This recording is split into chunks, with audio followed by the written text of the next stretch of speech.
Welcome back to my channel Chachu's dreams. നമ്മൾ കുറേ നാളെ എവിടെയും പോകാത്ത, അതുകൊണ്ട് അച്ഛന് ഒരു ആഗ്രഹം തോന്നിയിട്ട് നമ്മൾ ഒരു സ്ഥലത്തേക്ക് പോകുന്നു. ആ സ്ഥലത്തിൻ്റെ പേര് സ്നേക്ക് പാർക്ക് എന്നാണ്. നമ്മൾ പറശ്ശിനിക്കടവ് സ്നേക്ക് പാർക്കിലേക്കാണ് പോകുന്നത്. നല്ല മഴയുള്ളത് കൊണ്ട് നമ്മൾ ബൈക്ക് എടുത്ത് വരാൻ പറ്റില്ല, അതുകൊണ്ട് കാറിലാണ് പോകുന്നത്. നമ്മൾ മഞ്ഞ പറഞ്ഞ സ്ഥലത്ത് ഈ ബ്ലോക്കായി കിടക്കുന്നു. നമ്മൾ സ്നേക്ക് പാർക്കിന് പോകുന്നതിനെക്കാട്ടും മുമ്പ് നമ്മൾ പറശ്ശിനിക്കടവിലേക്കാണ് പോകുന്നത്.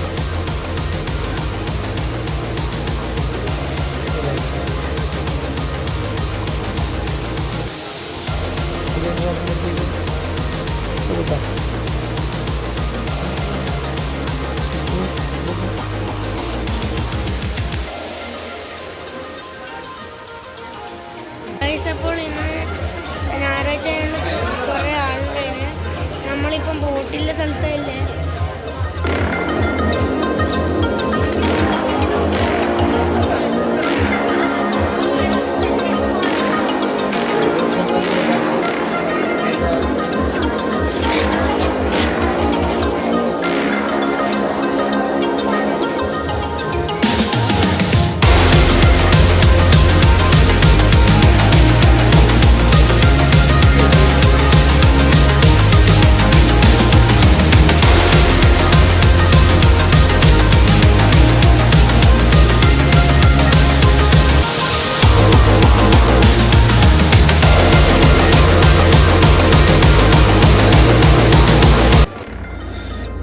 അപ്പോൾ എല്ലാവർക്കും വണക്കം. അത് ഇന്ന് പെട്ടെന്ന് ആദ്യം പ്ലാൻ ചെയ്യാണ്ട് പെട്ടെന്ന് ഉള്ളൊരു യാത്രയായിരുന്നു. മക്കളെ കൊണ്ട് ആദ്യം ഒരു ഇൻട്രൊഡക്ഷൻ ഒന്ന് പറയിച്ച് നോക്കിയതാണ്. അവർക്കും ഒരു കുറച്ച് വർത്തമാനം പറഞ്ഞൊരു ശീലമാകേണ്ടതെന്ന് വെച്ചിട്ട് അങ്ങനെ ഒരു പ്രാക്ടീസ് കൊടുത്തതാണ്. അപ്പോൾ ഏതായാലും കഴിയുന്ന പോലെ പറഞ്ഞിട്ടുണ്ട്. ഹായ്.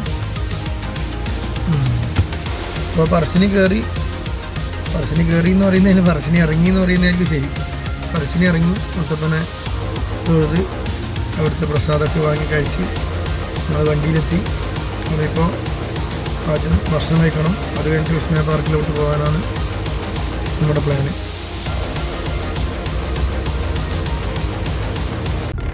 ഇപ്പോൾ നമ്മൾ അവിടുന്ന് വണ്ടി വിട്ടു. ഇനി അടുത്തത് ഫുഡ്, ഒരു വെറൈറ്റി ആയിട്ട് ഫുഡ് കഴിക്കാമെന്ന് വെച്ചിട്ട് ഇപ്പോൾ നമ്മൾ പോയ വഴി തന്നെ അവിടെ ഒരുപാട് ഫാമിലി വരുന്നൊരു കള്ള് ഷാപ്പുണ്ട്. അവിടെ ഒരു 10-30ഓളം വെറൈറ്റി ഫ്രൈയും കറിയെല്ലായിട്ട് മീനും ചിക്കനും മട്ടണും ബീഫും പന്നി അങ്ങനെ എല്ലാം ഉണ്ട്. അപ്പോൾ അത് കഴിക്കാൻ വേണ്ടി നമ്മളിങ്ങനെ പോയിക്കൊണ്ടിരിക്കണം. ഇത് കഴിഞ്ഞിട്ട് വേണം അപ്പുറം സ്നേക്ക് പാർക്കിലേക്ക് പോകാൻ. വിസ്മയിൽ പോകാൻ നേരത്തെ പറഞ്ഞത് വെറുതെ ഒരു ആഗ്രഹത്തിൻ്റെ പുറത്ത് പറഞ്ഞത്. അവിടെ പോകുന്നെങ്കിൽ രാവിലെ പോകണം, എന്നാലേ എല്ലാ റൈഡിലും കയറി ശരിക്കും മുതലാക്കാൻ പറ്റും. അപ്പോൾ ഇന്ന് കുറച്ച് ലേറ്റ് ആയതുകൊണ്ട് അവിടെ കാണാൻ വലിയ ഉദ്ദേശമൊന്നും ഉണ്ടായില്ല. വെറുതെ ഒരു ട്വിസ്റ്റിന് വേണ്ടി പറഞ്ഞതേ ഉള്ളൂ. നമ്മളിനി അടുത്ത് ഭക്ഷണം കഴിച്ചിട്ട് സ്നേക്ക് പാർക്കിലേക്കാണ് പോകുന്നത്. ഓക്കെ, അപ്പോൾ നമ്മൾ സ്നേക്ക് പാർക്കിൻ്റെ ഉള്ളിൽ കയറി. അപ്പോൾ ഇതിൽ ആദ്യം തന്നെ കുറേ അക്വേറിയം ഐറ്റംസ് ഉള്ളത്. അപ്പോൾ അതിങ്ങനെ കണ്ടുകൊണ്ട് നമ്മൾ മുന്നോട്ട് പോകും.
ചേട്ടനാണ്, സ്റ്റീഫൻ റോബർട്ട് എർവിൻ. അയാൾ തെരണ്ടീൻ്റെ കുത്തേറ്റിട്ട് തെരണ്ടി മീനിൻ്റെ കുത്തേറ്റ് മരിച്ച ആളാണ്. ഇവിടെ പുള്ളിക്കാരൻ്റെ ഒരു അടിപൊളി പ്രതിമ ഉണ്ടാക്കി വെച്ചിട്ടുണ്ട്.